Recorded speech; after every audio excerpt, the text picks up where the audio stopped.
Hello friends, welcome to aari and craft. இன்றைக்கி நான் உங்களுக்கு என்ன சொல்லித்தர போகிறேன்னா, ஹேண்ட் எம்ப்ராய்டரி ஸ்டிச்சில் ஃபன் ஸ்டிச்சாக சொல்லித்தர போகிறேன். வாங்க இது எப்படி போடலான்னு பார்க்கலாம். நான் வந்து 3 ஸ்டாண்ட் எடுத்திருக்கேன். நீடில் ஆட் பண்ணும் போது 6 ஸ்டாண்டாக வரும். இதே போல் நீங்கள் நாட் போட்டு வச்சுக்குங்க. 3 லைன் வரைஞ்சிட்டு மேலேயும் கீழே நீங்கள் வந்து சைடாக லைன் வரைஞ்சிக்குங்க. லைன் போட்டு உங்களுக்கு ப்ராக்டிஸ் பண்ணும் போது ஈஸியாக இருக்கும். வாங்க இந்த ஸ்டிச் வந்து எப்படி போடலான்னு பார்க்கலாம். இப்போது மிடில்லேருந்து நீங்கள் நீடில் கீழேருந்து எடுக்கணும். எடுத்து எந்த டிஸ்டன்ஸ் வேணுமோ அந்த டிஸ்டன்ஸுக்கு நீங்கள் வந்து பஞ்ச் பண்ணுங்கள். பார்த்தீங்களா? பண்ணிவிட்டு இப்போ நான் இங்கேருந்து மேலே இருக்கிற லைனில் நம்ம எந்த இடத்துல ஸ்டார்ட் பண்ணோமோ அதுக்கு மேலே வந்து நேராக நீடில் வந்து நீங்கள் கீழேருந்து பஞ்ச் பண்ணி எடுங்க. எடுத்துட்டு இப்போ மிடில் நம்ம எந்த இடத்துல ஸ்டார்ட் பண்ணி முடித்தோம் பார்த்தீங்களா, அதே இடத்துல மறுபடியும் நீங்கள் வந்து நீடில் வந்து பஞ்ச் பண்ணி கீழே குத்தணும். இப்போது அதுக்கு கீழே ஆப்போசிட்டில் மேலே நம்ம எடுத்தோம் இல்லையா, அந்த லைனுக்கு ஆப்போசிட்டில் நீங்கள் இதே போல் த்ரெட்டை எடுத்துட்டு திரும்பவும் நீங்கள் வந்து மிடில் வந்து பஞ்ச் பண்ணணும். பாருங்கள், நம்மளுக்கு ஒரு அழகான ஒரு டிசைன் கிடச்சி இருக்குது. இப்போ என்ன பண்ணுங்கள், மறுபடியும் நீங்கள் இதோட மிடில்லே நீங்கள் வந்து பஞ்ச் பண்ணிவிட்டு அதுக்குள்ளேயே நீங்கள் பண்ணினீங்கன்னா த்ரெட்டு வந்து வெளியே வரும். கொஞ்சம் தள்ளி நீங்கள் நீடில் வந்து நீங்கள் பஞ்ச் பண்ணி எடுக்கும் போது தான் உங்களுக்கு அந்த ஸ்டிச்சு வந்து நல்லா வரும். இப்போ தேவையான ஃபஸ்ட்டு எந்த லென்த்துக்கு போட்டோமோ அதே லென்த்துக்கு நீங்கள் வந்து மறுபடியும் பஞ்ச் பண்ணிவிட்டு இப்போ சைடில் வந்து மறுபடியும் நீங்கள் த்ரெட்டு வந்து எடுக்கணும். பாருங்கள், நீங்கள் வரைஞ்சிட்டும் நீங்கள் ப்ராக்டிஸ் பண்ணலாம், வரையாமலும் ப்ராக்டிஸ் பண்ணலாம்.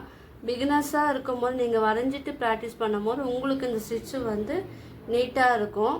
சிம்பிள் ஸ்டிச்சு தான் இது. வந்து பார்டர் டிசைன்லாம் நீங்கள் வந்து போடும்போது இது பார்க்கறதுக்கு ரொம்ப அழகாக இருக்கும்.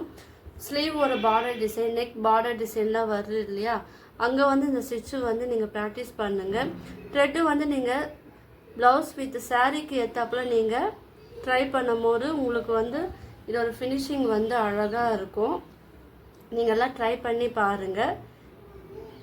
என்னுடைய இந்த வீடியோ மட்டும் இல்லாமல் ரோச்சஸ் class video, fabric painting video, silk thread jewellery making video, aari basic and advance வீடியோவும் நான் அப்லோட் பண்ணியிருக்கேன். அந்த வீடியோவும் போய் பாருங்கள். உங்கள் எல்லாருக்கும் வந்து யூஸ்ஃபுல்லாக இருக்கும். பாருங்கள், இப்போ நம்ம போட்டோம் இல்லையா, இதே மெத்தடை ஃபாலோ பண்ணி தான் நீங்கள் வந்து இந்த ஸ்டிச்சு வந்து நீங்கள் போடணும். இதுவே வந்து டிசைனில் எப்படி போடலான்னு நான் இப்போ உங்களுக்கு சொல்லித்தரேன். நீங்கள் ட்ரை பண்ணி பாருங்கள். நீங்கள் நெக் டிசைன்லலாம் போடும்போது நீங்கள் அந்தந்த கிளாத்துக்கு ஏற்றாப்புல நீங்கள் போட்டிங்கன்னா அழகாக இருக்கும். ஹேண்ட் எம்ப்ராய்டரி த்ரெட்டும் நீங்கள் யூஸ் பண்ணலாம். சில்க் த்ரெட் யூஸ் பண்ணும் போதும் உங்களுக்கு அந்த ஷைனிங் பார்க்கும்போது அழகாக இருக்கும். உங்கள் ப்ளவுஸோட லுக்கே வந்து வேறு மாதிரி இருக்கும். ஸோ நீங்கள் வந்து சில்க் த்ரெட்டில் வந்து ட்ரை பண்ணி வேணால் பாருங்கள். பார்த்துட்டு அது உங்களுக்கு அந்த லுக்கு வந்து எப்படி இருக்குதுன்னு எனக்கு கீழே வந்து கமெண்ட் பண்ணுங்கள். நீங்கள் என்னுடைய கிளாஸில் ஜாயின் பண்ணாலும் நீங்கள் ஜாயின் பண்ணலாம். என்னுடைய மொபைல் நம்பர் கீழே டிஸ்கிரிப்ஷனில் நான் தரேன், வாட்ஸ்அப் லிங்க்கும் தரேன். என் லிங்க்கில் ஜாயின் பண்ணிக்கலாம். உங்களுக்கு என்ன டவுட் இருந்தால் கீழே வந்து நீங்கள் கமெண்ட் பண்ணலாம். பாருங்கள், இப்போது இந்த மாதிரி தான் நீங்கள் வந்து போடணும். நீங்கள் லென்த்து வந்து கொஞ்சம் உங்களுக்கு பார்டர் டிசைன் வந்து அகலமாக வேணும்னா அதுக்கேற்றாப்புல நீங்கள் இதே போல் பெருசாக போடுங்க. சின்னதாக வேணும்னா இந்த பார்டர் டிசைன் அதுக்கேற்றாப்புல நீங்கள் டிசைனை வந்து கம்மி பண்ணியும் நீங்கள் வந்து பண்ணலாம். நீங்கள் எல்லாம் ட்ரை பண்ணி பார்த்துட்டு உங்களுக்கு இந்த ஸ்டிச்சு வந்து எப்படி இருந்தது எனக்கு மறக்காமல் கீழே கமெண்ட் பண்ணுங்கள். பாருங்கள், இது வந்து ஃபினிஷ் பண்ணிட்டோம். கீழே வந்து நாட் போட்டு இது வந்து ஃபினிஷ் பண்ணிடுங்க. உங்களுக்கு இந்த வீடியோ வந்து பிடிச்சிருக்கோன்னு நினைக்கிறேன். பிடிச்சிருந்தா லைக் பண்ணுங்கள், ஷேர் பண்ணுங்கள், கமெண்ட் பண்ணுங்கள். என்னுடைய சேனலை வந்து சப்ஸ்கிரைப் பண்ணுங்கள். தேங்க்யூ.